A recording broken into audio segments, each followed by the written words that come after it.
están viendo, escuchando. Me siento gozoso de compartir este día con ustedes.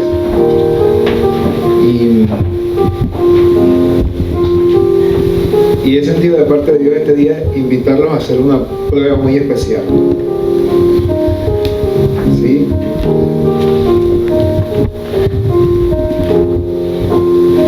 Dice la Biblia, dice la palabra de Dios, que el Señor nos ha entregado muchas promesas para nosotros, para nuestra vida. Pero solo hay una de esas promesas en las cuales Él nos invita a hacer una prueba. Él nos dice: pruébenme esto, pruébenme y verán que soy fiel a mi palabra, verán que lo que yo les prometo es real.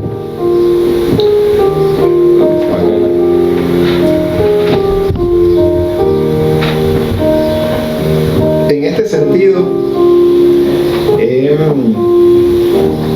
traído para ustedes algunos testimonios de personas que decidieron hacer esta prueba.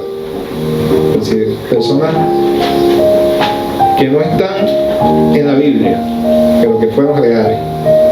Y ellos decidieron hacer esta prueba que Dios los invitó. Y bueno, si quieren conocer más acerca de estas personas, después les digo en qué libro van a buscar. San Google se llama. Pero primero que nada, quiero que me acompañen al libro de Malaquías 3:10 y veamos cuál es esta promesa que nos dice Dios.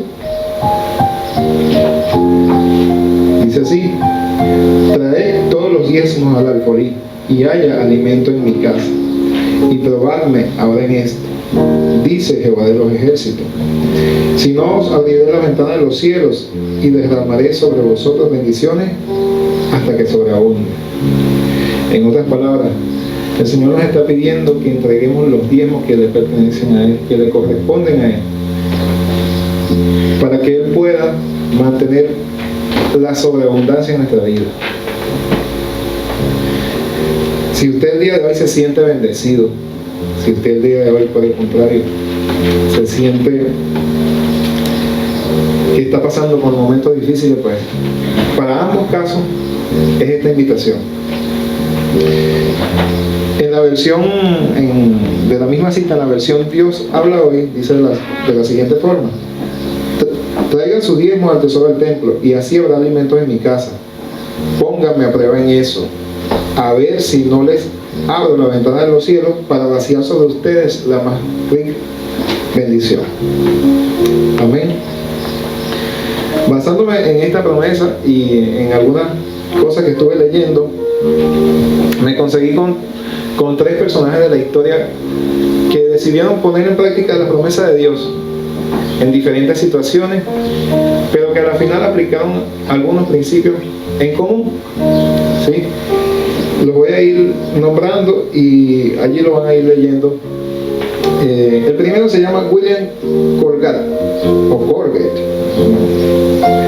En otras palabras, el fundador de la marca Colgate, la crema de dientes que todos conocemos, crema dental.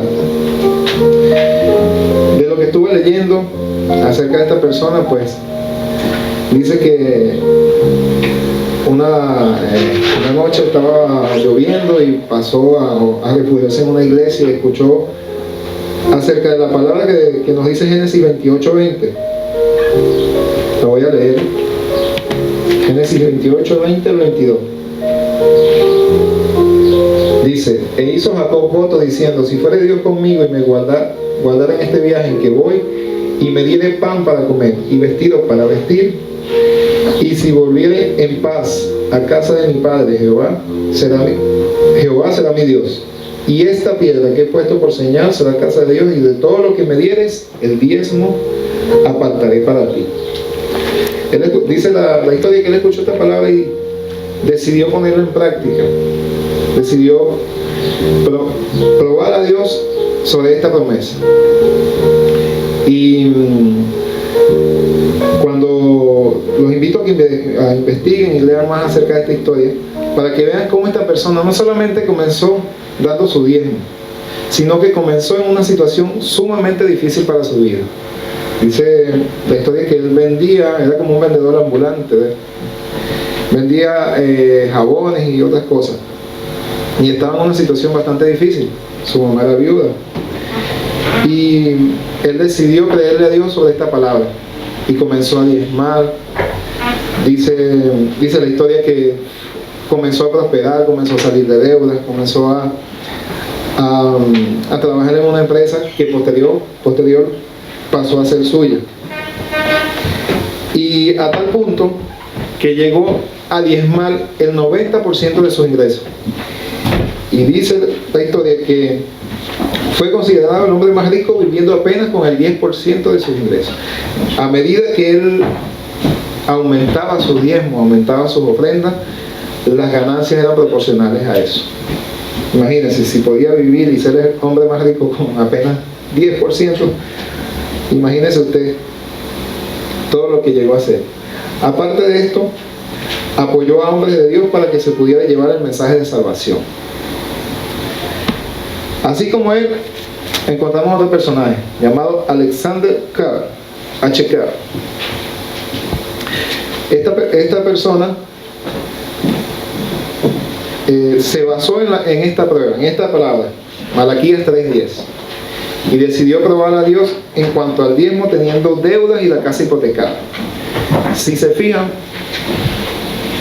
por nuestra mente muchas veces pasan, bueno, yo quiero diezmar, yo quiero darle a Dios porque Dios me ha bendecido, Dios me ha dado esto, me ha dado aquello. Pero en esos análisis que pasan por nuestra mente, siempre llega, pero cuando pueda. No, pero cuando me aumenten el salario. No, cuando pague la cuota que tengo pendiente de la casa. Cuando pague la cuota pendiente que tengo del auto. Y es ahí donde precisamente cometemos el error de caer, de desconfiar de la capacidad de Dios. Porque creemos que Dios es igual o se maneja igual que nuestras capacidades. Fíjense, este hombre tenía hipotecada la casa, tenía deudas grandísimas, y decidió probar a Dios con el diezmo y creer que Él le iba a sobreabundar en todas las demás cosas. Una de las cosas que me llamó la atención de esta persona tuvo una gran empresa de envases de vidrio, conocido, muy famosa en Estados Unidos. Y dice la historia que en esos mismos envases que él fabricó, distribuyó cerca de más de 5.000 panfletos hablando acerca del diezmo, en los mismos envases que distribuyó de vidrio. Además de eso, hubo una tragedia muy grande en la zona donde quedaba ubicada la empresa. Y se dice que cerca de 2 millas aproximadamente alrededor de donde estaba la empresa fueron quemadas y devastadas por un terremoto. Y una de las cosas más sorprendentes es que su fábrica no fue tocada en nada, siendo que procesaba vidrio, teniendo altos niveles de combustible, y aparte de eso la edificación era de madera. Esto fue algo que él atribuyó a la promesa que Dios da acá, en el versículo 11 dice: rependeré también para vosotros el devorador, y no destruirá el fruto de la tierra, ni vuestra vid en el campo será estéril, dice Jehová de los ejércitos. Cuando eso sucedió, él hizo público y anunció que eso se debía a la promesa que Dios le había dado. Amén. Y este último personaje se llama Alexander Hayden Albert. Albert Alexander Hayden, creador del ungüento mentolatum. ¿Sí? Dice, comenzó a diezmar con una deuda de más de $100,000, admitiendo que Dios era su principal acreedor. Dio millones de dólares para la obra de Dios. Y, bueno, por supuesto fue el creador del ungüento. Luego que meditaba en esto, Dios me mostraba muchas cosas. De verdad que me gustaría tener mucho tiempo para compartir aquí todo lo que Dios me enseñó de él. Pero son 4 aspectos básicamente que les invito a que apliquen a partir del día de hoy. Pongan a prueba a Dios como ellos lo hicieron. Ellos tuvieron 4 aspectos. Primero, decidieron creer y probar. Tome usted la decisión, si no lo ha hecho antes, de decidir aprobar a Dios en esta área. ¿Y sabe por qué Dios, entre tantas promesas, nos pide o nos hace una prueba en este sentido? Porque Él sabe que es una de las áreas más fuertes para nuestra vida. Es una de las áreas en las que menos queremos soltar. Porque es fácil entregarle nuestra salud cuando la estamos perdiendo, pero difícil es entregarle nuestro bolsillo cuando creemos que todo depende de nosotros. Entonces, decida creer y probar. Segundo, manténgase fiel. Estas personas se mantuvieron fieles. Comenzaron con situaciones difíciles que cualquiera puede decir, bueno, prefiero pagar la deuda y después comienzo a diezmar. No, ellos se mantuvieron fiel. Tercero, dieron más allá del 10%. Los 3 testimonios, cuando usted los investigue, verá que no se limitaron solamente a diezmar, dieron más allá. Dieron, y entre más daban, más tenían. ¿Por qué? Porque nunca le van a ganar a Dios. Dios siempre le va a retribuir más allá de lo que usted pueda darle a Él. Y cuarto, no olvidemos dar testimonio de su promesa. Las 3 personas dieron testimonio de lo que Dios había hecho. Y no solo dieron testimonio, fueron fundamentos para el testimonio de Dios alrededor del mundo. Amén. Quiero cerrar nuevamente invitándolos a que prueben a Dios. Créanle a Dios, no importa la situación en la que esté pasando, no importa si ya alguna vez lo hizo y no llegaron los resultados que usted esperaba, quizás no se mantuvo fiel, quizás, no sé, mucho quizás, pero créanme que si usted decide creerse, probar, entréguele su diezmo a Dios, porque eso le pertenece a Él. Y una vez que usted se mantenga fiel en eso, créeme que verá la provisión de Dios sobre su vida. Y no hablo solamente del aspecto monetario, Él lo va a bendecir de múltiples maneras. Y no espere con que si usted comienza a diezmar este mes, ya el próximo mes va a ver la provisión de Dios. Sea constante, sea fiel, porque Él necesita probar su corazón y desarrollar ese carácter de fidelidad en usted. Amén. Gracias, Josué.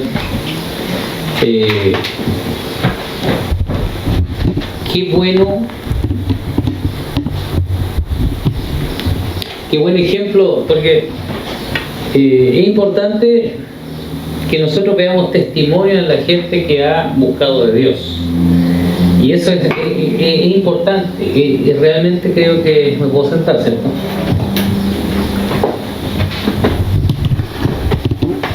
Es necesario buscar ejemplos en la vida diaria, en nuestra vida, de cómo estamos creyéndole a Dios. Y esto de la prueba, de probar a Dios, suena fuerte, porque no se trata de quizás presentarlo como en forma de rebeldía, voy a probar a Dios, sino que si Dios lo dice, porque primero tiene toda la autoridad, y segundo, porque Él lo va a hacer. Él no tiene miedo de decir las cosas. Si Él lo dice, porque lo va a hacer.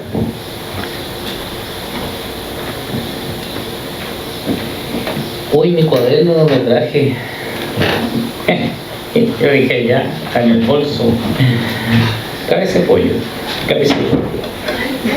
Sí, un cuaderno. Gracias. Me volé. Gracias.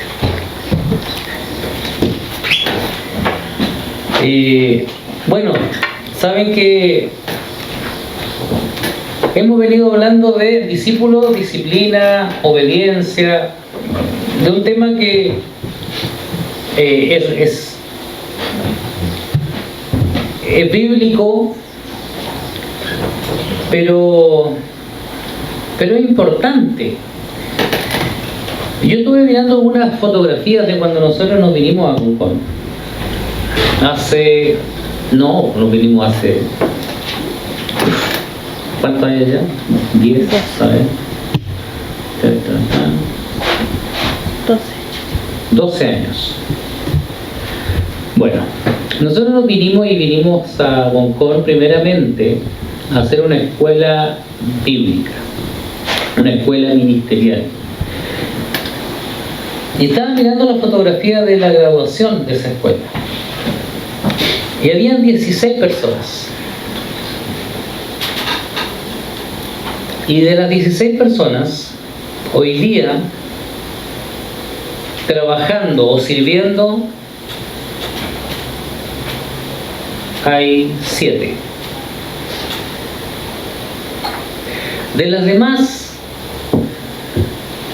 no sé qué pasó.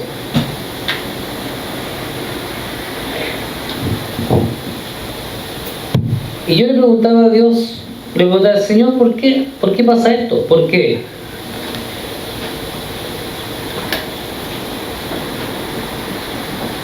Y creo que es importante ver el corazón de las personas. Si uno busca a Dios realmente, tiene que también hacer algo con lo que está buscando de Dios.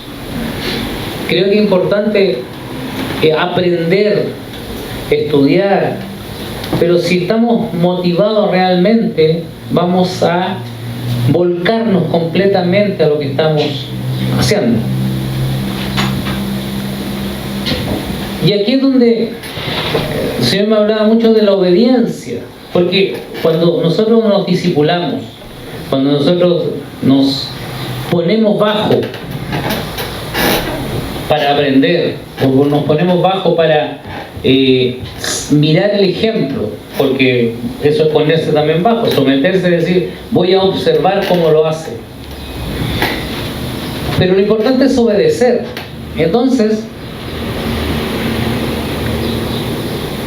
ahora viene la parte de que, ok, ya decidí ser discípulo, estoy siendo disciplinado, pero ahora viene el poner en práctica lo que aprendo. ¿Qué significa esto? Por ejemplo, ¿de dónde saco la información? ¿Qué debo hacer?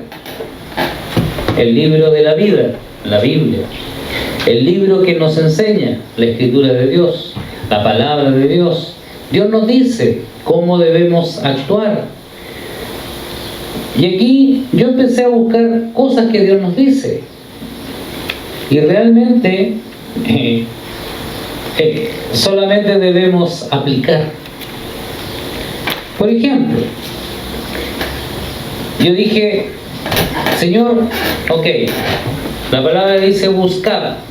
En el Salmo 105, versículo 4, y ahí quiero que vayamos recorriendo la Biblia, porque es importante que tú leas la Escritura, es importante que tú veas qué es lo que Dios está diciendo.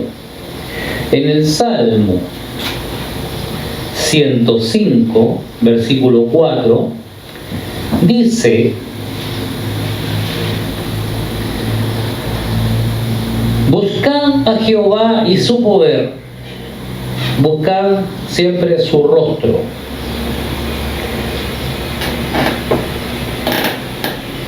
Aquí dice buscar siempre su rostro. Y nosotros tenemos esa facultad hoy día, podemos hacerlo. Por lo tanto, solamente debemos nosotros hacer algo.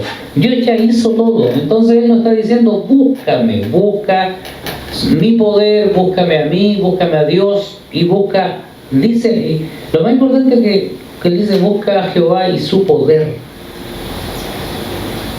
Busca siempre su rostro.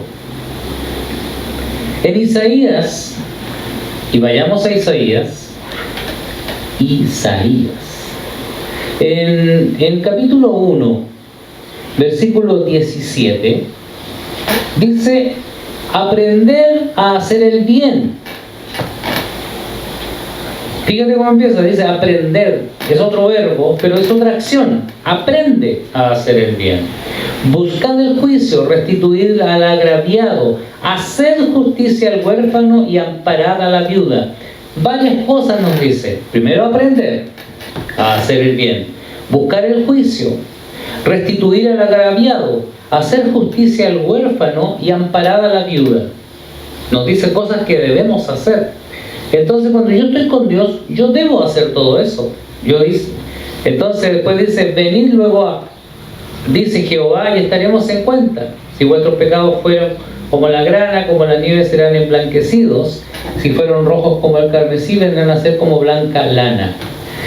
Está diciendo que Él va a limpiar. Entonces, yo debo buscar a Dios. Debo buscarlo,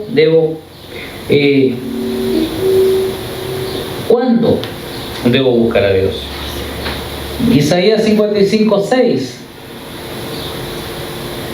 Isaías 55, versículo 6 dice, buscad a Jehová mientras puede ser hallado. Me gustó mucho la referencia que hizo Josué, porque él dijo, probadme en esto, dijo Dios. Y aquí Dios te está diciendo, buscad o buscadme mientras pueda ser hallado. ¿Qué significa eso? Que Él está disponible, que Él está dispuesto a contestarte, o Él está disponible y dispuesto a escucharte. Dice, llamadle, buscad a Jehová mientras puede ser hallado, y llamadle en tanto que está cercano. ¿Dónde vive Dios? En nosotros. Por lo tanto, Él está disponible para buscarle, para encontrarlo, mientras puede ser hallado, dice. Y Él tuvo hoy día, Él dice que Él mora en nosotros, por lo tanto, podemos hallarle y llamarlo porque Él está cercano. Entonces, gracias Señor, porque tú me estás dando la facultad de poder verte, mirarte, estar contigo, conversar, vivir contigo, como lo hablamos la semana antepasada o pasada, ya no recuerdo, caminar con Él. ¿Qué significa caminar con Él? Como Enoc caminó con Dios, la palabra dice que caminó con Dios. Y qué interesante, porque cuando yo camino con alguien, está a mi lado, y yo me apoyo en Él, o hablo con Él, me pido consejo o doy consejo, no sé, pero estoy con Él al lado, esta persona no está ni delante ni detrás, está conmigo al lado. Mateo 6:33. Esta palabra es muy conocida, es la palabra rema para mí, que yo recibí mucha revelación en el minuto que recibí de Dios esta palabra, del Espíritu Santo, cuando dice, más, buscad primeramente el reino de Dios y su justicia. Otra cosa que debemos hacer, buscar primeramente el reino de Dios, y todas estas cosas, las anteriores que están en el versículo, en ese capítulo, dice serán añadidas. ¿Cuándo serán añadidas? Cuando tú busques primeramente el reino de Dios. ¿Qué pasa con el micrófono? De nuevo, se bajó. Buscar primeramente el reino de Dios y su justicia. Entonces, aquí hay dos cosas que buscar: el reino de Dios y su justicia. ¿Qué más debemos hacer, Señor? Ya te he buscado, te estoy encontrando, o sé que estás conmigo, o sé que el que tiene a Cristo tiene la vida eterna, porque eso es lo que dice la Escritura. Entonces te tengo a ti, Señor, tengo a Jesucristo en mi vida. Entonces, ¿qué más debo hacer? Sigamos escudriñando las Escrituras. Mateo 7.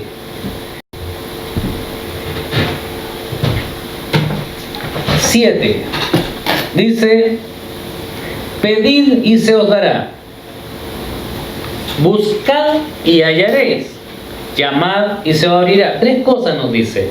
Primero, pide, busca y llama. Nos está diciendo cosas que debemos hacer. Y lo más simpático de esta palabra o de esta escritura es que ni siquiera está diciendo, mira, inténtalo. Son cosas que yo lo analizo. Yo analizo la escritura y analizo la palabra, pero aquí no me dice, mira, a lo mejor sucede, haz esto, a lo mejor, o quizás. No, está diciendo, pide y se te dará. Es como lo que hablaba Josué. Estas personas se atrevieron a probar a Dios. Dijeron, ok, si Dios dice esto, lo voy a hacer. Voy a diezmar, aunque tuvieran las deudas que tenían, porque tenían deudas, empezaron con deudas. Y dijeron, voy a desafiar a Dios, ok, Él dice esto, ok, voy a llevar mi diezmo al alfolí y Él abrirá las puertas del cielo. Y lo hizo. Entonces ellos se atrevieron. ¿Qué quiero decir hoy día? Nosotros debemos atrevernos, porque la teoría sin práctica no sirve. La espiritualidad o el conocimiento de Dios o el ser un hijo de Dios sin práctica no sirve. Una cosa es decir, yo creo en Dios, yo creo en Jesucristo, yo recibí a Jesús como mi Señor y Salvador, pero no quiero salir, no quiero ir a hablarle a nadie de Jesús. No quiero, no puedo, no tengo miedo, no sé qué decir a la gente. Y aquí es donde debemos comenzar a desarrollar nuestro llamado. Entonces, Colosenses 3:1. ¿Qué nos dice Colosenses 3? Nos dice algo, lo que venía hablando. Dice, si pues habéis resucitado con Cristo. Y yo preguntaría, si tú eras la iglesia llena, ¿habéis resucitado con Cristo? Sí, no, diríamos, sí. Entonces, buscad las cosas de arriba, donde está Cristo sentado a la diestra de Dios. Entonces, ¿qué me está diciendo? Busca las cosas de arriba. Dice en el versículo 2, pone el ojo, la mirada o la mira en las cosas de arriba, no en las de la tierra. ¿Dónde debes buscar? Tú eres un hijo de Dios, iglesia, tú eres un hijo de Dios. Tú conoces a Jesucristo, tú lo has recibido. Entonces, ¿dónde estás buscando la sabiduría? ¿Dónde estás buscando el conocimiento? ¿Dónde estás buscando el cómo salir adelante? Yo te lo pregunto, porque creo que es importante cuestionarse o decir, bueno, Señor, tú dices que busque las cosas de arriba, pero yo dependo del trabajo que tengo aquí en la tierra, pero yo dependo de lo que estudié, pero yo dependo de... Y Dios te dice lo contrario, te dice, no, busca las cosas de arriba.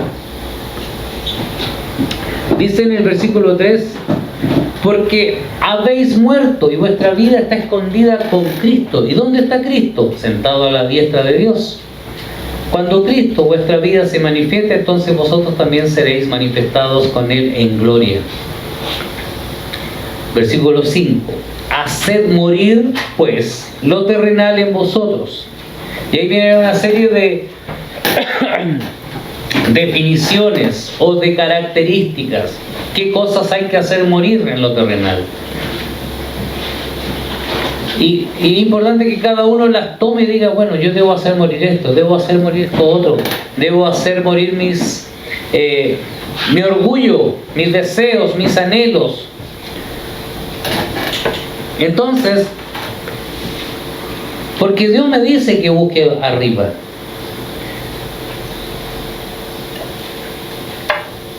Y Él no te está diciendo porque quizás recibirás.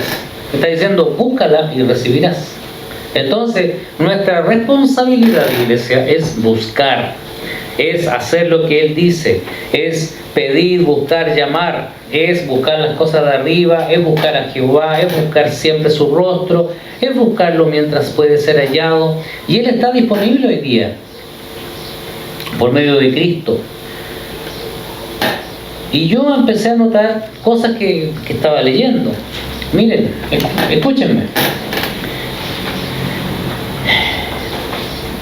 La palabra nos dice que debemos limpiar y purificar, que debemos aprender, que debemos perdonando que debemos perdonarnos, que debemos someternos, que debemos animarnos, que debemos edificarnos, que debemos enseñarnos, que debemos exhortarnos, que debemos confesarnos, que debemos estar sujetos, que debemos estar sumisos unos a otros, que debemos estar dando, que debemos estar velando.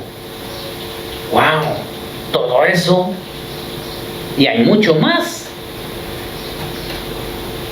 Yo sinceramente esto lo anoté porque fui leyendo y wow, el Señor me muestra algo aquí. Me dice el Señor que debemos estar velando. ¿Por qué? ¿Por qué debemos estar velando? ¿Por qué creen ustedes que es importante velar? Vamos a Marcos 13.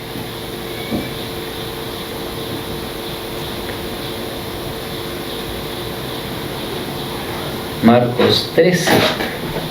Esto más o menos en el versículo 37. Vamos a ver si tengo que leer antes o después. Un poquito antes, ¿cierto? Bueno, aquí Jesucristo nos habla y qué enseñanza más grande la que nos deja. En el versículo 31 dice Jesucristo que el cielo y la tierra pasarán, pero mis palabras no pasarán. Pero de aquel día y de la hora nadie sabe, ni aun los ángeles que están en el cielo, ni el Hijo, sino el Padre. Mirad. Otra instrucción. Mirad.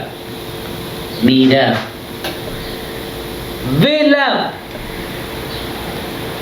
Después explico lo que es velar. Y orar. Tres cosas nos dicen juntas. Tenemos que mirar, velar y orar. Porque no sabéis cuándo será el tiempo. Es como el hombre que yéndose lejos, dejó su casa y dio autoridad a sus siervos y a cada uno su obra, y al portero mandó que velase. Velad, pues, porque no sabéis cuándo vendrá el Señor de la casa, si al anochecer, o a la medianoche, o al canto del gallo, o a la mañana, para que cuando venga de repente no os halle durmiendo. Y lo que a vosotros digo, a todos los digo, velad. ¡Wow! Velad es estar atento.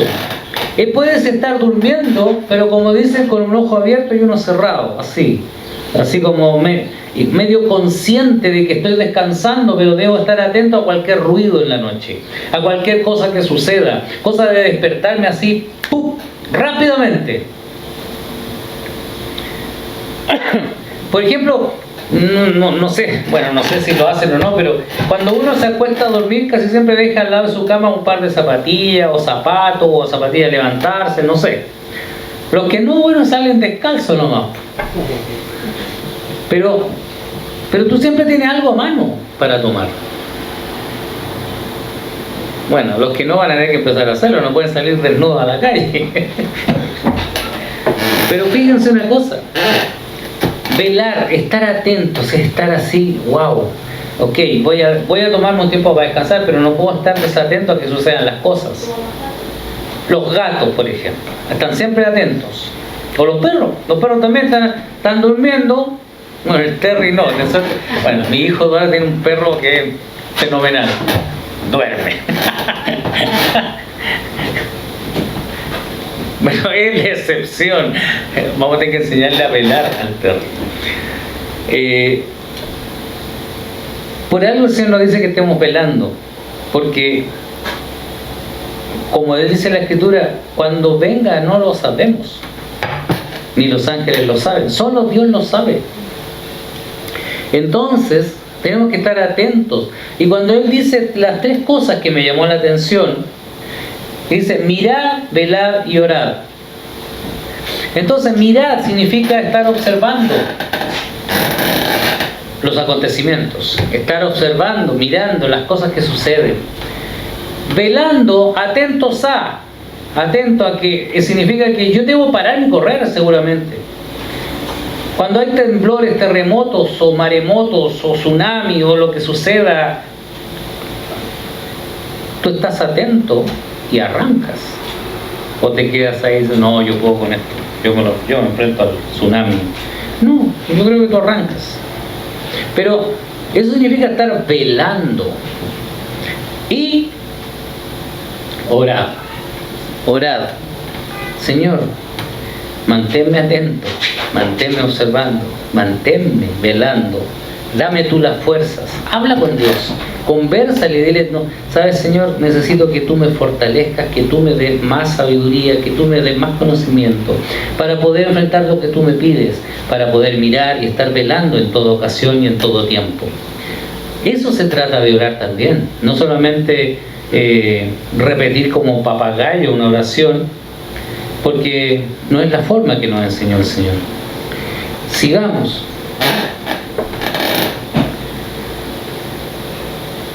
Una ordenanza o una palabra que nos dice el Señor es someteos. No me gusta esa palabra, Señor. No me gusta esa palabra. Pero debemos someternos a las autoridades. Incluso en la Escritura habla de que debemos someternos a toda autoridad. Es que no me gusta la autoridad como es. Dios nos dice que si te gusta o no te gusta la autoridad. Yo me imagino, no sé si se pueden trasladar en el tiempo, así, hace 2000 años atrás. Imagínense 2000 años atrás, Jesucristo ¿se sometió a las autoridades? Sí, perfectamente. O él dijo, no, el César hay que derrocarlo. Hay que derrocar a este gallo porque no sabe gobernar. Hay que cambiarlo. Hay que cambiar la Constitución. ¿Me escuchan bien? Tengan cuidado con esto. Porque aquí Jesucristo nos enseñó a cómo enfrentar las cosas. Él se sometió a toda autoridad. Incluso murió por esa autoridad. Y fue crucificado por la autoridad que había en ese tiempo.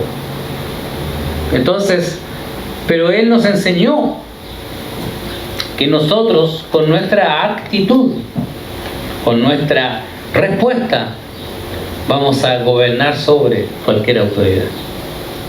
Entonces, por favor, el que nosotros estemos contra la autoridad está haciendo válido nuestro orgullo. Está haciendo, no, yo no me someto a esa autoridad porque está haciendo mal las cosas. La ley es la ley está para someter o para gobernar sobre el que no cumple, para el que no hace bien las cosas. Entonces, si yo estoy en Dios, yo con mi ejemplo voy a poder al final gobernar sobre esta gente o sobre estas personas, porque es mi ejemplo el que va a ser mayor. Entonces, en Efesios 5:21, ¿qué nos dice el Señor? Porque Él no nos manda a ir contra la autoridad, ni a luchar, ni a cambiar el gobierno, ni cambiar las personas, no. Orar sí por ellas. Hay que orar por ellas. Dice en Efesios 5:21, someteos unos a otros en el temor de Dios. Someteos unos a otros. ¿Qué significa someterse unos a otros?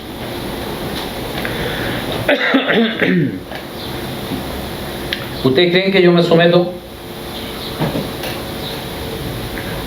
Yo me someto. Me cuesta a veces.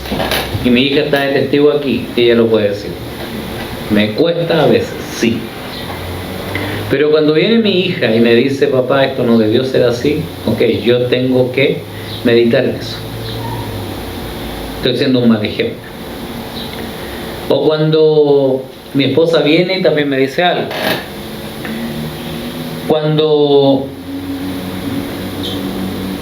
Porque yo puedo decirle, bueno, yo soy el pastor, yo hago lo que se me antoja. No se trata de eso. No se trata de una autoridad que pasa a llevar al otro. Tiene que ser una autoridad en amor. Una autoridad porque si tú estás sujeto a Jesucristo, a Dios, tú vas a decir, ok, me someto al pastor, porque ese hombre está sometido bajo Cristo en amor. Pero si viene un pastor y te dice, no, que lo vaya a hacer a mi manera, porque yo creo que es así, y lo vamos a hacer así porque yo pienso, no se trata del yo pienso. Sí, es importante ser sometido a la autoridad de Dios. Y ustedes ¿Y dónde está dónde está el clic de entender esto? Tú te vas a someter a esa autoridad porque disciernes en el espíritu que ese personaje o persona o autoridad está sometida al Espíritu de Dios. En el espíritu te vas a dar cuenta de que debes someterte. ¿Me explico? Lo dije bien. Gracias, Señor. Gracias. No. Fíjense una cosa. Iglesia. Santiago 4:7. Ahora, ¿por qué le damos tan duro a veces a este tema? Yo digo, porque así como cuesta meternos la mano a la billetera, nos cuesta someternos. Nos cuesta someternos, yo me incluyo. Pero debo ser sometido, debo ser una persona que con ejemplo muestre el amor de Dios y no el orgullo del hombre. Santiago 4:7. ¿Qué dice Santiago 4:7? Me gustaría que estuvieran todos leyéndolo. Dice, someteos pues a Dios, resistid al diablo y huirá de vosotros. No, yo quiero solamente resistir al diablo y que huya de mí. ¿Pero te estás sometiendo a Dios? No, que esa parte no. Esa parte todavía no. ¿Por qué no te sometes a Dios? ¿Por qué? Porque después dice, acercaos a Dios y Él se acercará a vosotros. Se fijan que Dios quiere estar contigo, pero Él dice, para eso tienes que someterte. Y la verdad que en nuestra humanidad venimos con arraigada en nuestra naturaleza humana, la cual Dios transformó cuando nos hizo nueva criatura, pero venimos con esa naturaleza arraigada de no me digas qué debo hacer, no me digas cómo debo hacer las cosas, yo quiero aprender solo, yo me quiero caer, yo quiero... Bueno, ya, pues. Pero no hagamos eso. Si Dios nos enseña en la Escritura, nos dicen sométanse unos a otros. Y eso significa para mí también, yo también me someto y me digo, si realmente alguien me dice un buen consejo, me dice esto no debe ser así, ok, le digo, sabes que tienes razón, voy a hacerlo de otra manera. Pero es la forma en que nos ponemos frente al tema. Dice en 1 de Pedro 2:13, y son hartas escrituras, bueno, pero vamos a ir leyéndolas. 1 de Pedro 2:13.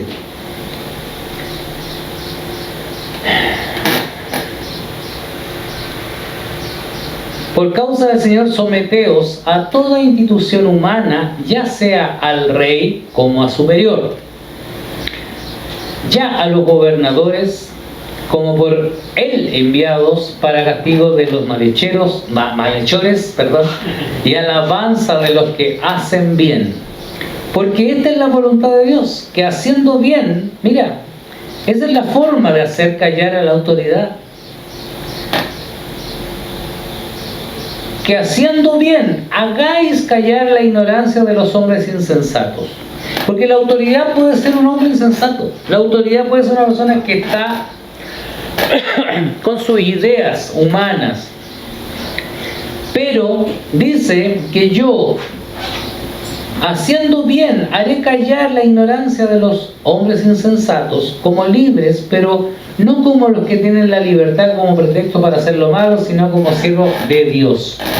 Esa es la forma de que yo voy a hacer cambiar a la autoridad, no protestando, no reclamando, no quejándome. La queja es contra la voluntad de Dios, así de claro. La queja no es lo que Dios nos puso en nosotros. Dios puso en nosotros paz, puso amor, puso fe, benignidad, bondad, dominio propio, esperanza. ¿Qué más puso? El fruto del Espíritu. Lo puso en nosotros. Por lo tanto, yo no puedo quejarme contra la autoridad. Debo ser tan creíble, deseable, en el sentido de, oh, esta persona es real, viene el Espíritu, que la persona van a decir, no hagamos nada con él. Yo me imagino la autoridad de hace 2000 años, después de que murió Jesucristo en la cruz, cómo se daban de golpe en la cabeza. Hoy lo que hicimos, matamos al Hijo de Dios, destruimos algo espiritual enorme, pero no lo pudieron hacer porque resucitó, ¿ya? Pero ellos se deben haber dicho, wow, ahora sí que estamos arrepentidos. Pero nosotros debemos mostrar a Dios en nuestra vida. Entonces, sométanse. ¿Saben que a veces es más fácil pedir perdón que tratar de arreglar el problema de otra forma? Es decir, no sé cómo llevar esta situación, ayúdenme. No sé cómo enfrentar esto, ayúdenme. Animaos unos a otros, dice. Animaos, primera de Tesalonicenses 5:11. Dice, por lo cual, mira, lo vamos a leer del 9, que es más bonito. Porque no nos ha puesto Dios para ira. Suena bien, ¿cierto? ¿Lo hemos cumplido? Yo en la semana, y la Romy me ayudó a hacer un mensaje que lo mandamos ayer por WhatsApp, que espero le haya gustado. Pero algo que Dios me entregó el domingo pasado aquí cuando estaba dando el mensaje, y algo tan potente que era para los esposos. Yo espero que lo hayan escuchado los esposos. ¿Y saben por qué? Porque solamente recibí como saludos o diciendo que me gustó el mensaje realmente profundo de mujeres. Entonces, ¿qué pasó con los varones? ¿No les gustó el mensaje? ¿Les toqué alguna fibra que realmente estamos en esa situación? Pues yo estoy hablando por mí también. Yo les dije en el mensaje, yo me veo reflejado en ese mensaje. Entonces les digo a los varones, escúchenme, porque es una revelación de Dios para nosotros los esposos. Y si no quieren escucharlo, bueno, es su decisión. Pero es importante, porque ahí entra a batallar contra el orgullo. Ya no nos estamos sometiendo. Y si tú estás en esta iglesia, yo te pido, varón, que escuches el mensaje. Y si tú puedes decirle, escucha el mensaje, varón o esposa, díganle a su esposo que escuchen ese mensaje. Animaos, dice la palabra. Los animo a escucharlo. Los desafío a escucharlo. Eso voy a hacer mejor. Dice en la Escritura, en el primera de Tesalonicenses, dice, no nos ha puesto Dios para ira, sino para alcanzar, en el versículo 9 empecé, disculpen, porque no nos ha puesto Dios para ira, sino para alcanzar salvación por medio de nuestro Señor Jesucristo, quien murió por nosotros para que, ya sea que velemos, que durmamos o vivamos juntamente con Él, ¿cierto? Por lo cual, animaos unos a otros y edificaos unos a otros, así como lo hacéis. ¿Qué nos está diciendo? Nos está ordenando que nos animemos. Anímense unos a otros. No nos juzguemos, que es distinto. Pues si todo esto mal, porque mira, eres así. Eso las tenemos así, pero anotadas. Pero no nos animamos cuando nos decimos, no te condenes, para quien está en Cristo Jesús no hay condenación, o no hay condenación para quien está en Cristo Jesús. La Escritura nos dice eso. Ánimo, sal adelante, transforma tu manera de pensar, cambia tu manera de ver las cosas, porque Dios nos dio una nueva vida, una nueva naturaleza, un nuevo enfoque. Mirad las cosas de arriba. Entonces, cuando empezamos a animarnos y no a castigarnos, empezamos a entender el Evangelio. Empezamos a entender que somos un pueblo unido por el amor y no por el juicio. Entonces, iglesia, amémonos de esa manera. Animémonos de esa manera. Perdón.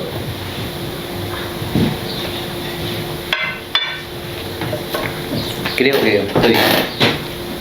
Entonces, cuando el Señor nos dice esto, tenemos que estar sometiéndonos a su palabra. Iglesia, creo que es necesario hablar estas cosas. Cómo aprender, cómo perdonar, cómo someternos, cómo soportarnos. Si la palabra dice soportarnos, vamos a Efesios 4. Efesios 4, 2. Es fácil decir soportándonos con paciencia los unos a los otros, pero dice desde un principio, versículo 1 del capítulo 4, dice: yo pues, preso en el Señor, os ruego que andéis como es digno de la vocación con que fuisteis llamados. Primeramente hay que andar dignos de la vocación con que fui llamado, con toda humildad y mansedumbre. A veces nos falta mucha humildad y mansedumbre, porque dice: soportándoos con paciencia los unos a los otros en amor. ¿Nos soportamos los unos a los otros? No muchas veces. Y con paciencia y en amor, solícitos en guardar la unidad del Espíritu en el vínculo de la paz. ¿Sabes tú que el pueblo de Dios no tiene unidad? ¿Por qué? Porque no somos capaces de guardar esta escritura, o de decir: yo voy a soportar a mis hermanos o a mis familia en el espíritu, porque estamos hablando de la familia espiritual, en este vínculo de la paz. Perdemos el vínculo de la paz por el juicio, porque Él no hace lo que creo que tiene que hacer, etcétera, etcétera, etcétera. El Señor nos dio un cuerpo y un espíritu, como fuiste también llamados en una misma esperanza de vuestra vocación, un Señor, una fe, un bautismo, un Dios y Padre de todos, el cual es sobre todos y por todos y en todos. Entonces, nos soportamos. Son instrucciones claras de cómo operar. Y nosotros, como hijos de Dios, debemos obedecer. ¿Qué significa obedecer? Hacer lo que Dios dice. A veces muy fácil o fácilmente decimos que se haga la voluntad de Dios. Esta es la voluntad de Dios: obedecernos, someternos, soportarnos, animarnos, edificarnos, enseñarnos, exhortarnos, confesarnos, estar sujetos, sumisos unos a otros, velando, sometiéndonos, aprendiendo. Esa es la voluntad de Dios. Pero nosotros no queremos hacer, no, diezmando. Pero no, es que eso no me gusta. No, esa parte no. Iglesia, no se trata de hacer lo que nos gusta solamente. Se trata de hacer lo que Dios nos dice. Y vamos a tener paz cuando hacemos la voluntad de Dios. Iglesia, quiero darle las gracias. Espero que tengan noticias luego de los cambios que vamos a hacer. Les amamos. Y buscar siempre hacer la voluntad de Dios, pero eso no depende del pastor, eso no depende de las instituciones, Eso depende de tu corazón, de tu relación con Dios. Y nosotros estamos, porque fuimos enviados por Dios para ayudar en todo esto, porque somos parte del cuerpo, a exhortar, a enseñar, a redarguir, pero con la palabra de Dios. Como Dios dice, vamos a enseñar. Como Dios nos reprende muchas veces, vamos a enseñar. Y estén orando, porque toda esta persecución que hoy día tenemos, en parte nosotros tenemos que enfrentarla con la Escritura, con la palabra, con el Espíritu de Dios. Y hoy día somos más que vencedores en Cristo, pero vamos a empezar a hacer realidad esta victoria, porque no hay enfermedad, no hay situación que pueda contra el Espíritu de Dios. Y el Espíritu de Dios es mayor, más poderoso que cualquier situación y cosa que suceda. Así que les animo, iglesia, a estar más unidos y salir de la cautividad que hoy día nos tiene el mundo. Les amamos, queremos que sean bendecidos y nos juntamos puede ser el miércoles, queremos hacer algo diferente, así que estén atentos. Bendecidos.